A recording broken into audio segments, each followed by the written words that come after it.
Welcome back to the Broadman Word, and we are continuing to walk through the life of Peter. And today we are going to see um, how the fact that he sees a miracle very early on with the healing of his own mother-in-law by Jesus, and it got me thinking: do we and can we see miracles still to this day?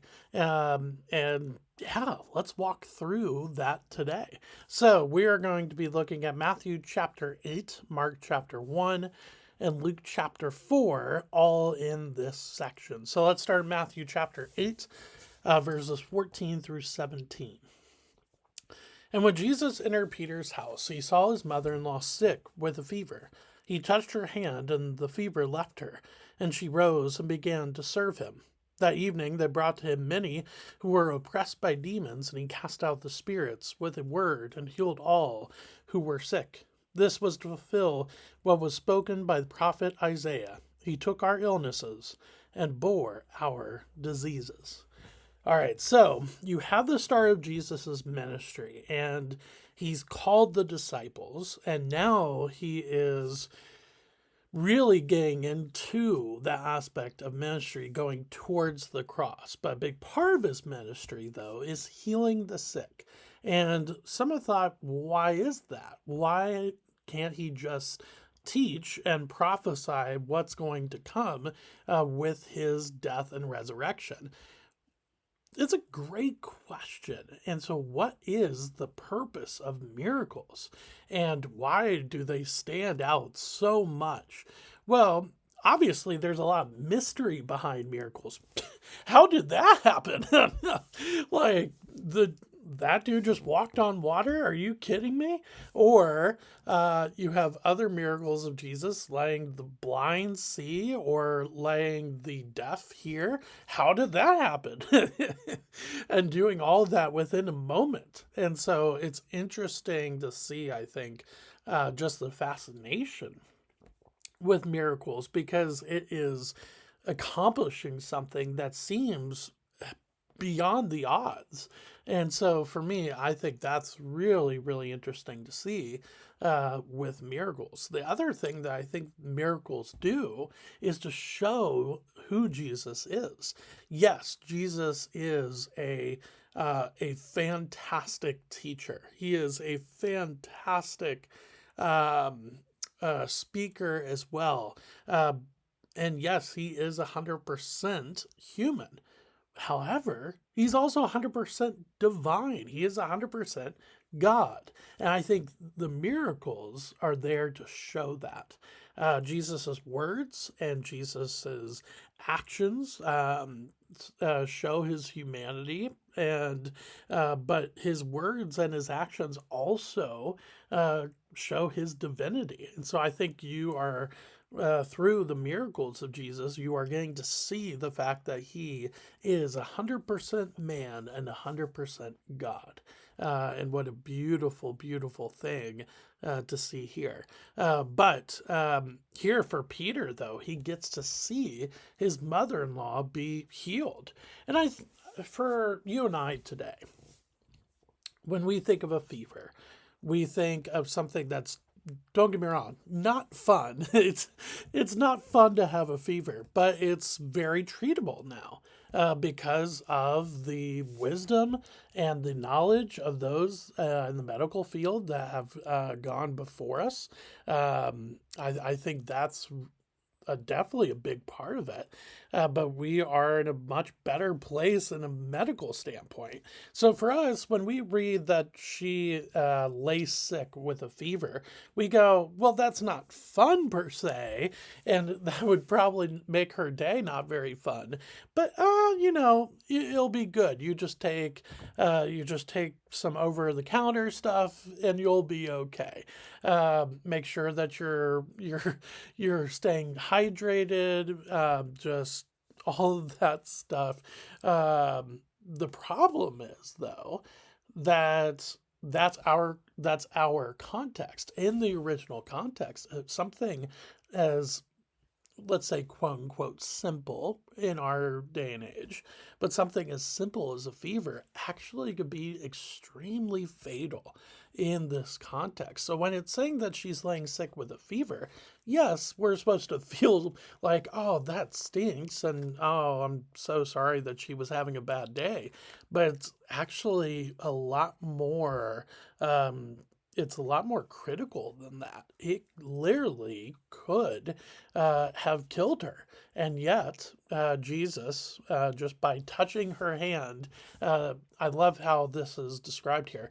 The fever leaves her, and then she rises and starts to serve Jesus and those that are in her home. And so, or sorry, Peter's home. So, I think that is just really, really cool to see.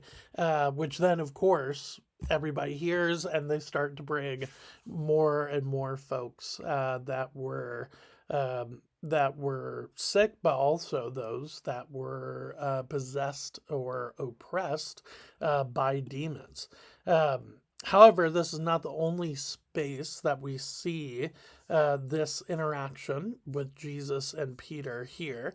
Mark chapter 1, verses 29 through 31. And immediately he, Jesus, left the synagogue and entered the house of Simon and Andrew with James and John. Now Simon's mother-in-law lay ill with a fever, and immediately they told him about her. And he came and took her by the hand and lifted her up, and the fever left her, and she began to serve them. And then verses 32 through 34 is just talking about how a lot of people then came to Jesus to be healed. Then in Luke chapter 4, we also see this mentioned as well. Luke chapter 4, verses 38 and 39.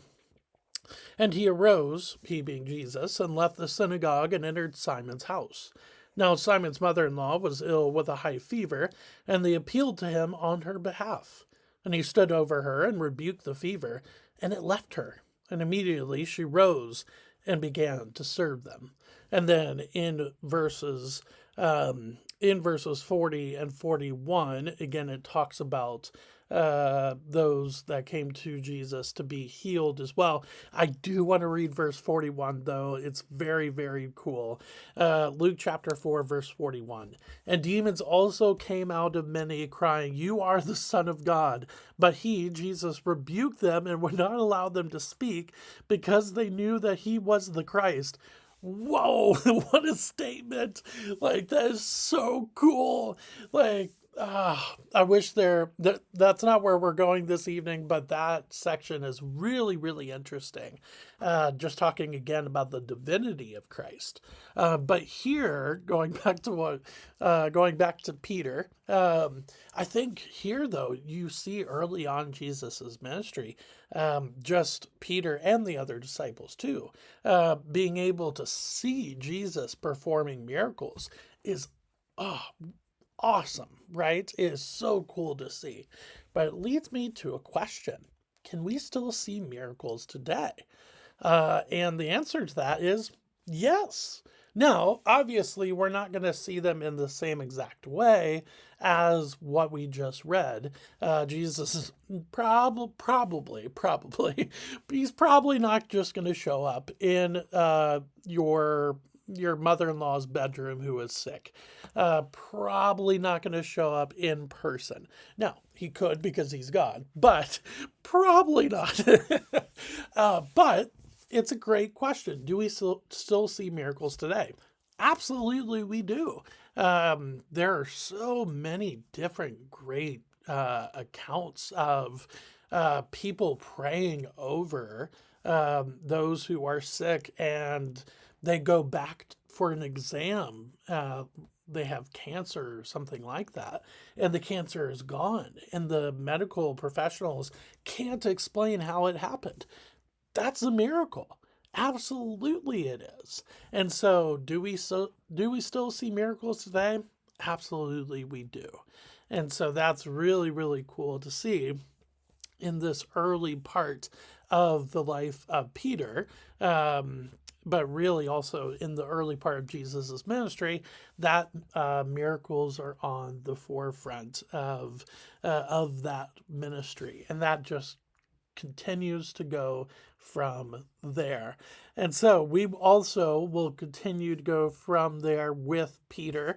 There are some awesome things coming up with Peter, whether it is walking on water or his grand proclamation that Jesus is the Christ. And so we will continue to walk towards those things next week. But thank you for spending a little bit of time with me today as we walk through just Peter seeing a miracle that Jesus does for his mother in law, and the beauty and the just power of Jesus as well.